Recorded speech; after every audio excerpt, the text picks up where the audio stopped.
up? What up? Welcome into another episode of Profit Picks. Sorry, I doing on this mint. I guess I shouldn't be right now. But Rob, it's good to be back with you again. Sorry you guys for being so late. I was getting a haircut and it took a little longer than expected, but I needed it. So transparency always 2-2 in the NBA yesterday. I took the team total over, the full game over, and I took Celtics first half, Celtics full game. So 2-2 there in WNBA. Loser on the Dream first half. I think they covered the full game, so that was rough. 2-3 overall. Try to do a little better today. I know you had a better day than me, Ravino. I was hoping to push for kind of 3-0 Skee if I would count the series bet. Really wanted that Indiana win to come through with the over 5.5 games. They didn't get there, but as far as the day was concerned, you're right. Team total for the Pacers went over. Full game went over. So we did have a 2-0 yesterday. Nice day. Continues the roll since April 1st. Top profit leader at Wagertalk in the NBA since that time. So it's been good. It's nice when they come together the way you think they will, Skee. It did look like Boston wasn't really ready for team speed of Indiana. Maybe they will be next game, or maybe this is just a great matchup between these two. We're going to find out. But Indiana kind of threw one away yesterday, which made me a little bit mad because if they had won yesterday, I think over 5.5. Good for your 5.5. Yeah, I was thinking about that. I was like, damn, maybe we should have got in already. So now KC was the one who said take plus 3.5 now, right? I think that's probably. I haven't seen it. I'll look. Oh, okay. I mean, I see 2.5, like plus 160. I think they're done giving away money on that 3.5. They're like, enough is enough. But what do you think of, well, you already have over 5.5 games. I mean, you still think, I think that 2.5 still can cash too. The Pacers, I don't see them running out of gas. They're a young team, and they look like with that offense, it don't matter what the Celtics do defensively, except now I'm thinking about it. There was one portion of the game when the Celtics went on a run, and I noticed Celtics went to zone, 2-3 zone. That's the only time they were able to get stopped. Other than that, Indiana was pretty much able to score whenever they wanted. So just thinking, they're a professional team. They're not going to let them sit there and play zone for, 4 wins. I think the Pacers can still get 2. How do you feel about it? It looks like a good matchup for them, Skee, honestly. They look quicker. And, of course, that may change. Boston had the 6-game layoff, but still, that being said, they forced Boston into their style of game. Boston, it's funny with Indiana, Skee. I don't think anybody, their first reaction is we're not really afraid to go with them because we feel like we can outscore them because they don't play enough defense. But then you look up and you're like, oh, man, they're beating us again. So, big break last night for Boston. I think Indiana's in this series. I don't think, it could go one of two ways, right? Their confidence could be crushed by losing that game, or their confidence could be sky high saying, now we know we can play with these guys even on their home floor. And I think that's the way of this team. Rick Carlisle, pretty good head coach. They came back from 0-2 against the Knicks. A little different story with the rosters there. They came back from the 0-1 against Milwaukee, bounced back with a game 2 win. So I think plus 2.5 probably is still good. I don't know that Boston can go out there and just cakewalk this team. I think I'm in agreement with you there. All right, Rob. We know we're hard asses. Yeah. Around here now for the shirt color. We gave out a list. How do we feel about this though? I mean, this is the only one I think that got it correct. This is the first comment here. What up, everyone? No, that's a different shirt. That's a different shirt. So then he comes back. He comes back 2 minutes later and he says, Dolphins Aqua is Veno, not Jaguar Till. He's right. Okay, so that's still acceptable there. He's the only one who said it anyway. Doesn't matter when you said it. So S. You get you some free lunch today. Make sure you hit me up. Discord is probably easiest, but you can hit me on Twitter or in the comments, and we'll make sure you get paid. Appreciate everybody for guessing. See a couple more comments. What's up, Mark? I guess they're guessing how long I was going to be late. He said under 20 minutes. That's what I was thinking of when I texted you. I said that chat's going to give him a hard time. Mike Lou says, me and Skee still recovering from EDC Las Vegas. And Sean says, start setting my Skee notification at 150. That's why I was late. It was just a little bit longer to get my haircut today. Appreciate you. And Easy still liking that plus 2.5. See what Kyle has to say here. That's unfair though. Only reason this guy knows the shirt color is he's camped outside Veno's living room window watching. Let me get the dog to go look for him. Yeah, we had to check. At first, I forgot who it was. They won like a few times in a row. I'm like, are they your neighbor? But that's that one fair and square today. So let's move on to some actionable info. We got one WNBA game. We have one NBA game. And WNBA looks like Fever and Storm. Opened up Storm -5, 5.5 is the current number, and total has gone up 1 point to 166.5. Injury report: Damaris Dantas is still out for the Fever. Nika Mule still waiting on that visa approval, but she's probable to play today. Think that she can get it taken care of before game time. And Nneka, she's questionable. She's missed 2 in a row. Who knows how close she is to coming back on the court? But without knowing her status and just how the Storm have looked to start the year, like I know the talent is there for this Storm team. It just reminds me, even when the Liberty were first put together, it took them a little bit to get going in the beginning of the season. I think that's how the Storm are. So currently, until I see them move in that right direction, I'm not really interested in laying too many points. Fever, they've been pretty damn bad. But in this matchup, I think I'd rather just be with the team that's catching the points. They did play a little bit better in that last one versus Connecticut. So I think they can maybe parlay that into this game. I'll lean Fever +6. And as far as the total is concerned, neither team is really playing with pace. If anything, there's Seattle defense I trust a little bit. Neither team has been really good offensively. So I'll lean under. I'll lean Fever. How do you feel about this game, Veno?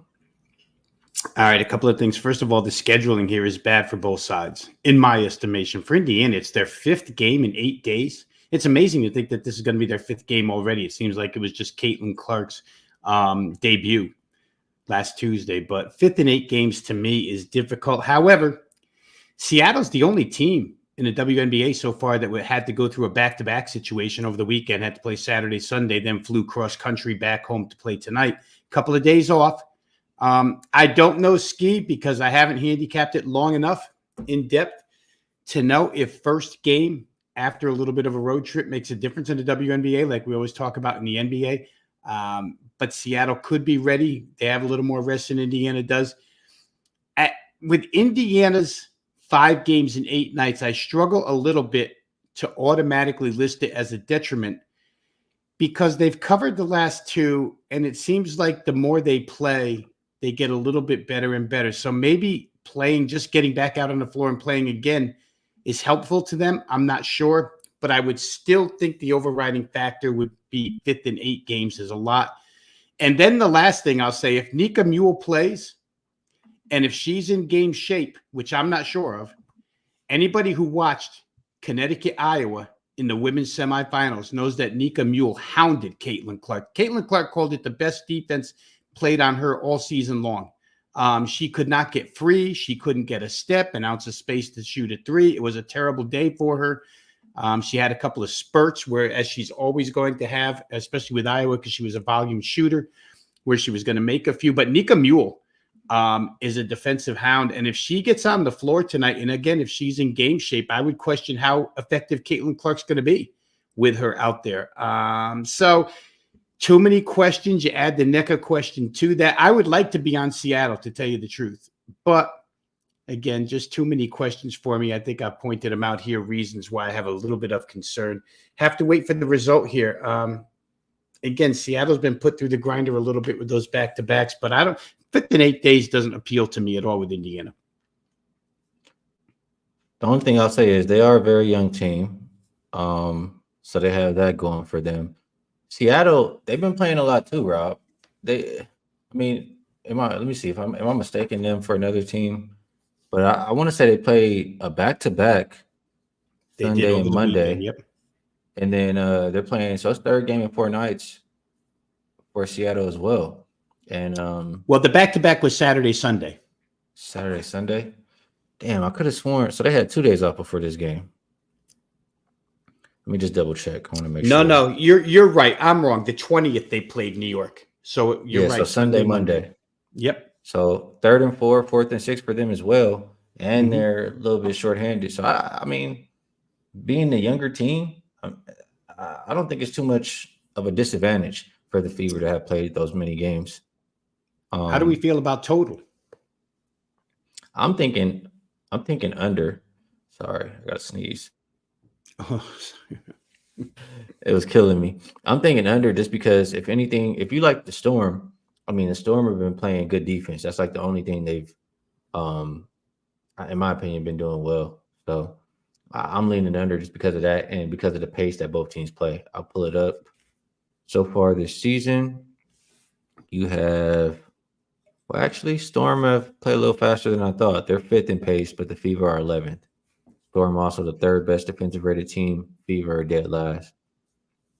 I don't know. I just think of it more as an under game. What you said about Nika Mule, I like that too. Kind of maybe hold Caitlin Clark in check. So under probably be my opinion there. I think I could go with that. Pretentious Prodigy asked, "Are you doing a show today, Kyle?" Kyle was in the chat. Maybe he's still out there. What up, Flash? Appreciate you tuning in. Says catching live, my guy. Absolutely appreciate it. Yeah, under is probably my recommended play as of right now. Don't really want to trust either team. Anything else before we move on, Vino? Yeah, no, I would after just talking about it for 10 minutes with you, maybe under would be the right way to go, even though it's early in the season with all the play. But I just think the play, third and 4 nights, fifth and 8 days might lead you to a little bit of an under here. So maybe we'll look that way, Skee. I haven't bet it. Don't want to mislead anybody thinking I'm on it, but just something that we kind of hashed out here. All right, fair enough. Let's move over to the game for tonight in the NBA. That is Mavericks and Wolves. Opened up Wolves minus 3.5. 4.5 is the consensus right now. Total hasn't really moved from the opener. Looks like 207. And got to move over to NBA injury report. But I think pretty much everybody who's been playing is available for the Wolves. Yeah. Oh, Conley is game time, but I think he's going to play. Doncic, he's been questionable. He's probable still tonight. They're without Maxi. So this is an interesting game, interesting series. You do have the Wolves off that tough 7-game series versus Denver. I think it's also tough, having to come back from 20 points in a game and then they come over here and face a new opponent. In my opinion, this isn't a Mavs advantage spot. They finished their series early. As far as Luka and his injuries, this is about as much rest as he's gotten in a while. So I think he'll be, relatively fresh in this game. And T Wolves cannot, I mean, they can't hound and double Luka or Kyrie because there's two of them. All you got to really do is dump it off to the other one. So I think I like the Mavs tonight. I don't think it's a T Wolves spot. How do you feel about that? I had to go back a little bit, Skee. And again, like I said yesterday, regular season results are not the be-all, end-all when it comes to these playoff series, but I think you have to take them into a little bit of consideration. And the consideration here is that Minnesota hasn't faced this Dallas team in any of their 4 games. And Luka didn't play, either the combination of Luka and Kyrie together, they didn't play twice. And one time Kyrie didn't play. So 3 of the 4 games, they didn't see both of these guys. They never saw Daniel Gafford because they didn't trade for Daniel Gafford until after they had already played all 4 games. And in 2 of the 4, they didn't face Derek Lively Jr. We're talking about the core of Dallas now, that with the 2 big men and their 2 best guards. Because I was wondering, why was Dallas getting 13 points from this team on January 31st? Well, the answer is simple. No Luka, no Kyrie. Why were they getting 12 at another time? The answer is simple. No Luka, no Kyrie. So Minnesota hasn't faced what's become the Dallas Mavericks, right? I mean, we talked about during the regular season how they came on as a defensive team, and they were actually number one in defensive rating the last 20, 25 games of the season. And Minnesota hasn't seen that yet. So you and I had a somewhat, I won't say lengthy, but we had a bit of a conversation off air yesterday when we were done about this series. And I hadn't really made any decision. But looking at this, it makes me wonder if Minnesota is going to be ready for this team, if they know how to defend a whole Dallas team. And you know what, real quick, just to add to that or pile on what I'm saying here about Dallas being shorthanded, Minnesota's roster was whole for every single one of those 4 games. Dallas covered 3 of them. I think that the myth of Minnesota home court went by the wayside when Denver walked in there and blew them out twice on their own home floor. So I'm not as concerned about the Minnesota home court. But the Dallas game 1 situation still bugs me. They don't ever seem prepared for game 1s, and I don't know why. Maybe the fact that that they're going to bring their entire team here this time, and Minnesota hasn't seen that, will counterbalance that particular aspect. I think, and one more thing real quick here, Skee, and I talk about this a lot, is that Boston had to fight for their lives last night at home. And if you're the head coach of Minnesota, Chris Finch, you talk to your team and say, listen, look what happened to Boston last night. They walked in there, thought they were going to win. They're in a dogfight. Don't let that happen to you. Minnesota's probably prepared, whether or not they're worn out by the previous series, obviously is a good angle to look at Dallas from. I think when all's said and done, I would probably look to Dallas here, plus the points, because I just think that putting their entire team on the floor, they're way better than what Minnesota saw at any point this year. And it's going to take some adjustments from the Timberwolves, way more than it's going to take adjustments from Dallas, in my opinion. So on that note right there, people are all talking about the game 1 record for Jason Kidd and Mavs. I mean, each game is different. Anything that tells you that, Jason Kidd is just really good at making adjustments because they still go on and to win series. But we just feel a little bit different about this game 1. Something that you said, Rob, Luka and Kyrie not really in those meetings this year. So Minnesota might not know how to defend them. I mean, Minnesota coming off that tough series, having to come back from down 20, are they really going to have, between that and, not having the most time to prepare for this series compared to previous ones, are they really going to have a good defensive game plan and have that defense looking like it was in those last couple of games? I don't think that they will. I think that both Kyrie and Luka are a different dynamic, and it's going to take one time for them to see them to, have something ready defensively. So I'm thinking the total is a little bit low there. Dallas, I do trust their defense a little bit more, but I just feel like you're getting this total because of how we view these teams, which I agree. The more the series goes on, it should be, lower scoring. But I just don't feel like it's like that out the gate. What do you think? And usually that's the case with game 1s, right? Game 1s, to me at least, and again, I don't have a database to back this up just from watching these things for 30 plus years. Game 1 seem to be the looser style games where everybody's, looking to see what they can do to clamp down on the other side. But you have to see what goes wrong first before you can clamp down. That's why adjustments are so key during the series, especially from the defensive aspect. So I could see it, Skee. I'm just looking here real quick. They played to 208. 223, 228, and 220 this year. So every single one of those games is above tonight's total. And it's interesting to note the regular season totals on the games between these two, Skee, even in instances where Kyrie and Luka weren't present, they were high. The closing totals on these games were 221, 234.5, 226.5, and 230. And tonight we're staring at 206.5, which just goes to show you how odds makers and bettors are reacting to Minnesota as a great defensive team. They weren't necessarily reacting like that earlier this season. I'll say one last thing, and I'll get specific about matchups. It's nice to watch these first 2 series with Minnesota and see Jaden McDaniels, smothering people like Devin Booker, perhaps Jamal Murray. But who's going to smother Luka in this? It's such a tough cover for anybody on that Minnesota team. I don't know who they have. And I think Luka can get some guys in foul trouble. So I think Dallas tonight is probably in a good spot with their whole team coming in here.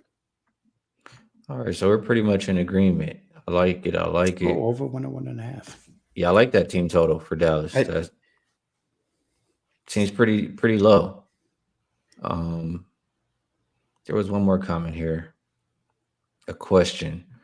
JT asked, I have 1.5 units on Mavs West winner plus 700 before playoffs. 1.5 units on Wolves West plus 220 after they went up 2-0 on Denver. Any suggestions on adding plays or just sit back and wait? Sit back and wait. That's what I think. You got 2+ money. You're winning money regardless who wins, unless you just strongly believe one is going to win over the other. What do you think, Veno? Well, I'll just add to JT. I'm glad you brought that up. I should have brought it up yesterday because I did play something similar to this. I think Minnesota's plus 250 and Dallas is plus 500. So I didn't get as good a price on Dallas as he did, but I added to it the field against Boston. That was plus 125. So whichever team wins this series, in all likelihood, would play Boston. And I thought at plus 125, they had a chance. And I also thought there was a chance that Indiana could take Boston out. So I kind of had everybody against Boston here. So that was the third plus that I added into that, knowing that when the finals come, I'll have 2+ tickets in my hand. I'll have one of the Western teams, and I'll have that particular team to defeat Boston at plus 125. So if you want to add, I don't know if that number is still there. It probably is because Boston won yesterday. But field against Boston was the one thing I added to those two.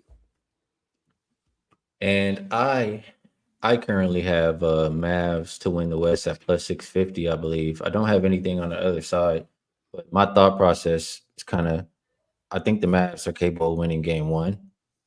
And then I can potentially, just come back and get Wolves at even or plus money and guarantee myself some profit there if I choose. So that's how I'm approaching it. But for the most part, we're thinking the same here. And Boston definitely looks vulnerable. So I get your bet there with, taking the field. Good stuff, I feel like, I don't know, we're only on 23 minutes. I feel like we did a lot on these two games. That's how I feel, at least. Maybe we didn't. But it's about that time. Move on over to best bets. And before we share, what we think are winning wagers, is there anything you would like to promote, Veno? I will promote Wagertalk.com.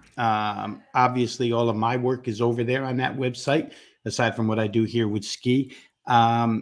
Again, for anybody who isn't a member, there's really no reason not to be. Just go over there and drop your email address and get instant free. If all you're looking for is free content, email address will get you all the videos that are produced there each and every day in all sports.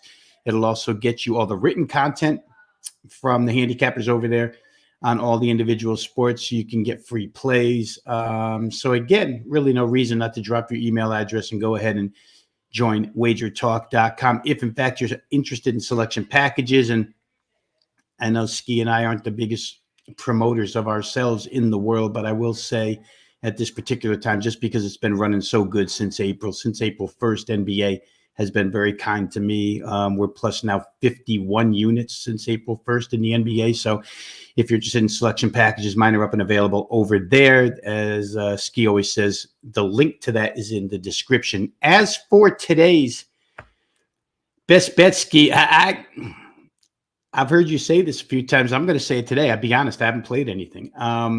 I thought I'd come on here and maybe I would get a couple of ideas. And I actually was pushed in prepping for the show here a little bit toward Dallas, simply because I looked up the regular season meetings and I went through the reasons why I think Dallas might have a shot here with their entire lineup.